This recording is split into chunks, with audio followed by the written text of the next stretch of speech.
가공선로를 통하여 송전하는 경우 이상전압 발생을 방지하기 위한 방법 3가지 쓰시오. 문제에서 보시면 가공선로를 통해서 송전하는 경우 이상전압 발생입니다. 그럼 얘는 가공선로니까 밖에 노출되어 있잖아. 그러면 낙뢰라고 보시면 됩니다. 낙뢰. 여기서 말하는 이상전압은 낙뢰고요. 낙뢰를 방지하기 위한 방법 3가지에서 당연히 피레기 설치, 피레기는 내부 이상전압, 외부 이상전압 모두 보호할 수가 있죠. 그 다음에 가공지선에 의해서 뭐 뇌를 차폐시킬 수도 있고, 그 다음에 매설지선에 의해서 척을탑, 접지저항, 저감, 역삼락 방지죠. 그래서 꼭 그렇지 이렇게 표현하지 않더라도 뭐 역삼락을 방지하기 위해서 매설지선 설치 뭐 이런 식으로 표현을 하셔도 됩니다. 그래서 가공선로를 통해서라고 했기 때문에 낙뢰라고 보시고요. 한번 암기를 해봅니다. 가공선로를 통해서 송전하는 경우 이상전압 발생 방지입니다. 그래서 가공 2 매가피 매설지선 가공지선 피레기입니다. 그래서 매가피 어떻게 보면 될까요? 가공이 메가피니까 가공이 매우 불가피하다. 가공하는 것이 매우 불가피하다 해서 가공이 메가피 이렇게 정리해 주시기 바랍니다. 통신선 전자유도장애, 전자유도장애를 경감하는 대책입니다.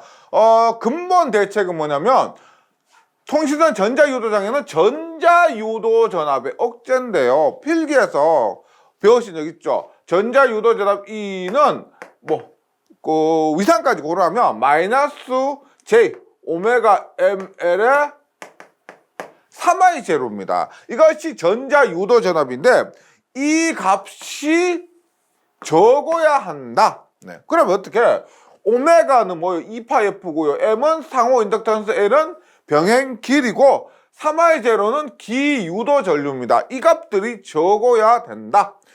근본 대책은 전자유도전압 이 값이 억제돼야 되고요. 그 다음에 전력선 측의 대책이 있고 통신선 측의 대책이 있는데 경제성이 높은 순입니다. 반드시 이 순서대로 경제성이 높은 순서대로 외워주셔야 됩니다. 일단 하나씩 볼게요. 송전선로를 될 수 있는 대로 통신선로부터 멀리 떨어져서 건설한다. 송전선로, 통신선로 멀리 떨어져서 건설한다. 그럼 여기에서 거리가 멀어졌으니까 상호인덕턴스 M이 감소하는 거죠. 상호인덕턴스 M이 감소.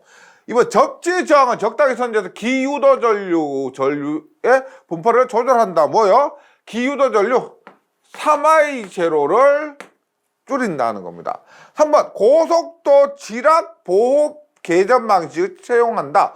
고속도 지락 보호 개전입니다. 지락사고 발생하면 차단한다. 그래서 지락 보호니까 얘도 3i 제로를 줄인다고 보시면 되겠고, 4번 차폐선을 설치한다. 차폐선을 설치하면은 상호 인덕턴스가 M이 감소하겠죠. 차폐를 시키니까.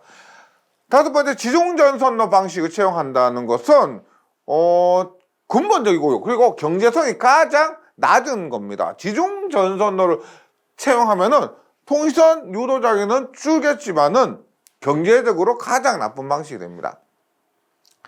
그 다음에 통신선 측의 대책으로서는 일반에 절연변압기를 설치한다 해서 여기서 말하는 이 절연변압기 설치하는 것은 이거는 중계 코일을 얘기해요. 중계 코일이라고 하는 중계하는 코일인데 이것을 설치하면은 구간을 분리한다라고 하죠. 그러면 여기에서 길이 L을 감소시키는 겁니다. 길이 L을 감소한다.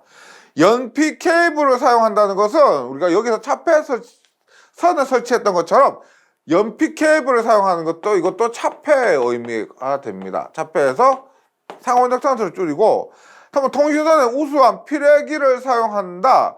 그리고 배려 코일을 설치한다. 이것은 고장 시 발생하는 그 전류를 우수한 피레기를 사용하거나 배려 코일을 설치해서 불필요한 3i 제로를 줄여준다. 이렇게 보시면 되겠습니다. 3번, 4번은 그렇고. 5번 전력선과 교차 시 뭐 수직 교차한다. 수직 교차면 나란히 병행하는 것이 아니고 이 길이가 나란히 가는 것이 아니고 수직으로 교차하니까 이 길이가 줄겠죠. 길이가 줄어서 이렇게 전자유도 장애 경감 대책과 순서가 됩니다. 한번 암기를 해볼게요. 암기는 어떻게 하느냐? 이 순서 우리가 다른 문제 같은 경우는 이렇게 왔다 갔다 할 수도 있는데요. 여기는 경제성이 높은 순서이기 때문에 그대로 해야 됩니다. 그래서 전력선 측의 대책은 전력선 측에서 송, 접, 고, 차, 지. 송, 접고, 차지해서 그대로 외우셔야 됩니다. 순서대로. 그래서 이렇게요. 전송을 뭐 사투리인지 모르겠는데 집대하려면은 그것을 제때하려면을 접대하려면 이렇게 합니다. 전송을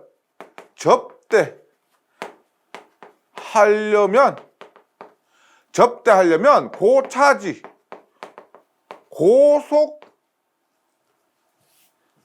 열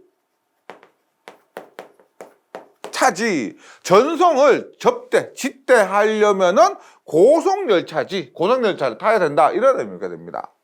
그 다음에 통신선 측 대책으로서는 통신선은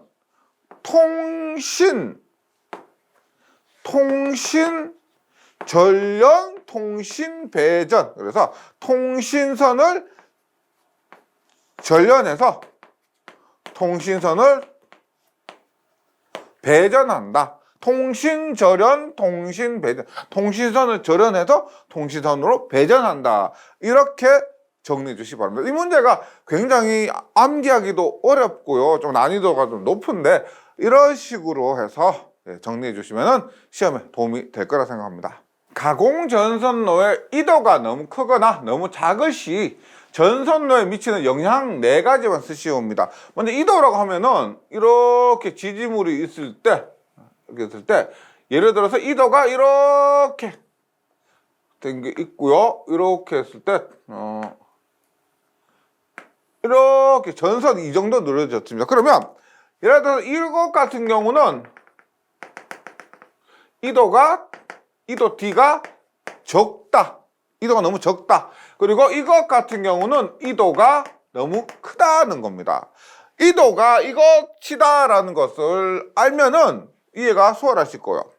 먼저 이도의 대소는 지지물의 높이를 좌우한다. 이도가 크다, 이도가 작다에 따라서 지지물의 높이가 결정되겠죠. 만약에 이도가 너무 크면 어떻게 돼요? 너무 크면 지지물의 높이를 더 높여야 될 겁니다. 2번, 이도가 너무 크면 좌우 진동에 의한 다른 상의 전선이나 수목에 접촉할 우려가 있다. 이도가 너무 크면 너무 크니까 바람이 불어서 흔들릴 가능성이 있겠죠. 흔들리면은 진동에 의한 다른 상의 전선이나 수목에 접촉할 우려가 있을 겁니다. 3번, 이도가 너무 크면 도로철도 통신선 등 횡단 장소에서 이들과 접촉할 우려가 있다. 뭐 2번과 유사한 거죠. 다른 것과 접촉할 우려가 있고, 4번, 이도가 너무 작아서 선이 너무 팽팽하면 장력이 증가해서 당기는 힘이 증가해서 심할 경우 단선이 될 우려가 있다. 끊어질 수가 있다. 그래서 이도가 크다 작다를 그림을 통해서 정리를 해주시면 좋겠습니다. 그래서 한번 외워볼게요. 문제 보면 이도가 너무 크거나 너무 작으시니까요. 이도. 그다음에 이도에 대해서는 지지물의 높이를 좌우한다. 중요한 포인트. 지지물. 이도, 지. 그다음에 지지물의 높이를 여기 지지물의 높이를 좌우한다 해서 지높. 그 다음에 인도가 너무 크면 좌우 진동에 의해서 그래서 그다음에 이도가 너무 크면 도로, 철도, 통신원 등을 횡단 장소에서 그리고 이도가 너무 작으면 장력이 증가하여 심할 경우는 단선이 될 우려가 있다. 그래서 단 이렇게 해요. 그래서 이도, 지, 높, 진, 횡단 해서 이렇게 보세요. 이도지를 이다지,